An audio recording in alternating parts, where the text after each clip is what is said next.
श्री शिवाय नमस्तुभ्यम। ओम नमो भगवते वासुदेवाय। आज इस वीडियो में भाद्रपद माह में पड़ने वाली कृष्ण जन्माष्टमी के बारे में जानकारी लेंगे। गुरुजी प्रदीप मिश्रा जी द्वारा बताए गए उपाय और हम सभी गृहस्थ जन 6 या 7 सितंबर को किस दिन जो है इस जन्माष्टमी का व्रत रखेंगे, पूरी जानकारी वीडियो में आपको प्राप्त होगी।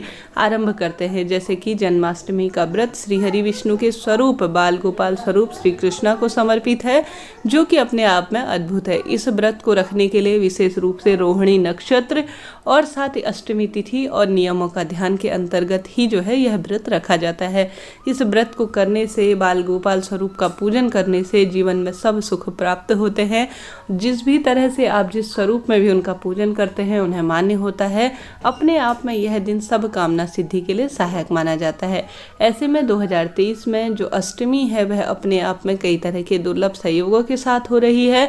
2023 में कृष्ण जन्माष्टमी जैसे कि अष्टमी तिथि की शुरुआत हो जाएगी 6 सितंबर 2023 दोपहर 3:37 से, और साथ ही कृष्ण जन्माष्टमी जो अष्टमी तिथि होगी उसका समापन होगा 7 सितंबर 2023 4:14 के आसपास। ऐसे में रोहिणी नक्षत्र इत्यादि का भी ध्यान रखा जाता है और सब नियमों के आधार पर ऐसा पूर्ण रूप से वर्णित है, शास्त्रों में पूर्ण रूप से पंचांग में दिया हुआ है कि गृहस्थ जन जो होंगे वह 6 सितंबर 2023 दिन बुधवार के दिन अपना व्रत रखेंगे। तो आप सभी भी कृष्ण जन्माष्टमी का व्रत रखते हैं तो 6 सितंबर के दिन ही व्रत रखे उत्तम रहेगा। हालांकि जो जन्माष्टमी के अलावा प्रोग्राम होते हैं दही हांडी या जो साधु संत जन होते हैं वह 7 सितंबर के दिन रखेंगे। कहने का अर्थ है कि गृहस्थ जन 6 सितंबर को रखेंगे और 7 अगस्त को साधु संत जन रखेंगे।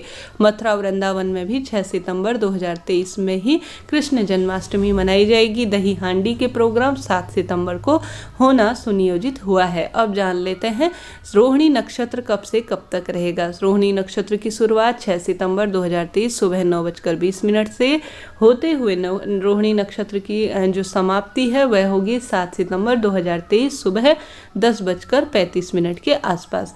पारण का शुभ मुहूर्त भी बहुत जानना जरूरी है। कई भक्तजन रात्रि को जब कान्हा का जन्मोत्सव होता है 12 बजे के आसपास मध्य रात्रि में, उसके बाद पूजन इत्यादि कर कर अपने व्रत का पारण कर लेते हैं, परंतु कई भक्तजन जो है सूर्योदय अर्थात सूर्य उदय होने के साथ साथ अपने व्रत का पारण करते हैं। तो आप सभी जैसा आपने अभी तक नियम लिया है उस अनुसार व्रत करने का प्रयास करें। तो 7 सितंबर 6 सितंबर को व्रत करेंगे, 7 सितंबर को आप सभी जो है सुबह के समय 6:02 के बाद अपने व्रत का पारण करें, अति शुभ माना जाएगा। अब जानते हैं सरल सी पूजा विधि।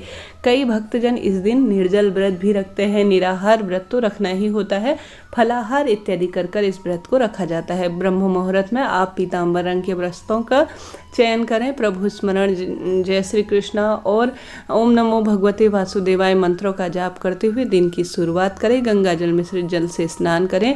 लड्डू गोपाल स्वरूप का इस दिन आप विधि विधान से घर के अंदर लाना चाहते हैं, नए सिरे से जो है स्थापित करना चाहते हैं कई लोग, तो वह जरूर से इस वर्ष 2023 में ला सकते हैं। आप सभी के यह भी सवाल आ रहे हैं कि इस वर्ष कृष्ण जन्माष्टमी का व्रत हम नए सिरे से शुरू कर सकते हैं या नहीं। जैसे कि अभी अधिक मास हुआ है तो उस अधिक मास खत्म हो चुका है, आप नए सिरे से जो है नया व्रत शुरू कर सकते हैं, कोई दिक्कत की बात नहीं है। अति शुभ कार्य के रूप में इसे जाना जाएगा। तो आप सभी नए सिरे से इस वर्ष 2023 में व्रत शुरू कर सकते हैं। तो विधि विधान से व्रत करें। ब्रह्म मुहूर्त में श्री कृष्णा का जो बाल गोपाल स्वरूप है या उनकी प्रतिमा फोटो विराजमान कर लीजिए। सुंदर से झूले इत्यादि का निर्माण कर कर झूले में उनका विराजमान करें। उससे पहले कच्चे दूध में तुलसी पत्र डालकर विधि विधान से शंख में भरकर उन्हें अभिषेक कराना शुभ माना जाता है। विशेष इस दिन उनके लिए 56 भोग इत्यादि बनाना भी बहुत शुभ कार्य के रूप में जाना जाता है। संभव हो तो आपसे करने का प्रयत्न करें, नहीं तो सामान्य माखन मिश्री की व्यवस्था जरूर से करें। साथ ही तुलसी दल इस दिन न तोड़ें, पहले ही आप सभी तुलसी दल तोड़ कर रख लें और जो भी भोग लगा रहे हैं उसमें जरूर से आप सभी समर्पित करें। कृष्ण जन्माष्टमी की कथा सुने, अपने आप में अद्भुत यह दिन होता है। इस दिन जो है आवश्यक रूप से श्री हरि विष्णु का विशेष श्रृंगार करने का प्रयत्न करें, बहुत शुभ फलों की प्राप्ति होती है। चाहे तो पीले फूलों से श्रृंगार करें, चाहे तो आप तुलसी की लकड़ी को घिसकर हरी चंदन से उनका श्रृंगार करें। तुलसी की लकड़ी का दीपक भी उन्हें लगाना शुभ कार्यों के रूप में मनोकामना पूर्ति के लिए सहायक होगा। अपने आप पर कृष्ण जन्माष्टमी के दिन कान्हा के स्वरूप बाल गोपाल स्वरूप का विशेष पूजन अर्चन श्रृंगार इत्यादि करने का विधान है।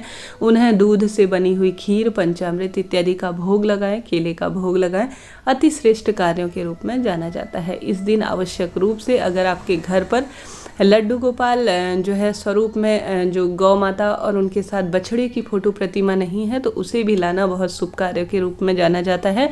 संतान सुख की प्राप्ति के लिए संतान गोपाल मंत्र या कृष्णा से संबंधित कोई सरल से मंत्र का जाप करना भी बहुत शुभ कार्य के रूप में जाना जाता है। तो इस दिन प्रयत्न करें आप सभी कृष्ण जन्माष्टमी के निवृत्त आवश्यक रूप से इन सरल से कार्यों को करने का प्रयत्न करें। इस दिन विशेष रूप से बुधवार भी हो रहा है। बुधवार के दिन ही कान्हा का जन्मोत्सव माना जाता है, ऐसा मान्यता है। तो आप सभी विशेष तिथि को बहुत अधिक सुसज्जित करें, लाभ करें। पूरे दिन भर में प्रभु स्मरण कर अपने व्रत का जो है करते हुए मध्य रात्रि में खीरे इत्यादि के माध्यम से कान्हा का जन्म करवाया जाता है और प्रसाद के रूप में बहुत शुभ कार्य इस दिन होते हैं। मथुरा वृंदावन जाकर श्री कृष्णा के साथ अगर आप जो कृष्ण जन्माष्टमी का पावन त्यौहार है वह मनाना चाहते हैं तो 6 तारीख को और 7 तारीख को दोनों दिन वहाँ कृष्ण जन्मोत्सव मनाया जाएगा। आप वहाँ जाकर भी पूजन कर सकते हैं।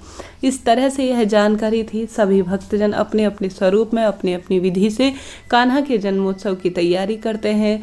गुरुजी प्रदीप मिश्रा जी के भी जो कान्हा जी हैं जिनका बहुत सुंदर नाम है, हमेशा उनके साथ ही रहते हैं। उनकी विशेष पूजा अर्चना वह करते हैं जो कि प्रसारित होती है आस्था टीवी में। आप चाहें तो उनको देख कर भी अपनी पूजा संपन्न कर सकते हैं। कल्लू जी महाराज जिनका नाम है, छोटे से स्वरूप में उनके साथ विराजमान रहते हैं। उनकी छवि अद्भुत है। तो सरलतम उपाय विधि है, इसमें कोई खास जो है नियम इत्यादि की जो है आवश्यकता नहीं है। सरल सी पूजा विधि होती है। लड्डू गोपाल स्वरूप का विधि विधान से पंचामृत से अभिषेक कराएं और आवश्यक रूप से तुलसी माँ का पूजन करने का प्रयत्न करें। तुलसी की जड़ में हल्दी डालना, चावल समर्पित करना, तुलसी माँ के आगे दीप लगाना, श्री कृष्णा के सामने अखंड दीप लगाना अति शुभ कार्यों के रूप में जाना जाता है। श्री कृष्णा स्वरूप बाल गोपाल स्वरूप पूजन करने से संतान उत्पत्ति में आ रही दिक्कत भी हमेशा के लिए दूर होती चली जाती है। मोर पंख लाकर घर पर स्थापित करना भी बहुत शुभ कार्यों के रूप में काल सर्प दोष, घर के वास्तु दोष को दूर करने में सहायक माना जाता है। तो इस दिन आप सभी विशेष पूजन अर्चन करें, माँ तुलसी की सेवा आराधना करें, महादेव का पूजन करें। विधि विधान से अपनी क्षमता सामर्थ्य अनुसार व्रत का संकल्प लेते हुए जैसी आपकी सामर्थ्य है उस अनुसार पूजन करें। इस दिन आवश्यक रूप से लड्डू गोपाल को झूला जरूर से झुलाना चाहिए, यह भी कामना सिद्धि में सहायक माना जाता है। वीडियो आपके लिए दी गई जानकारी उचित रही है, उपयोगी रही है तो लाइक करें, शेयर करें, सब्सक्राइब करें। ज़रूरतमंद जिनके पास यह वीडियो जा सकती है उन तक पहुंचाने का प्रयत्न करें। हर हर महादेव।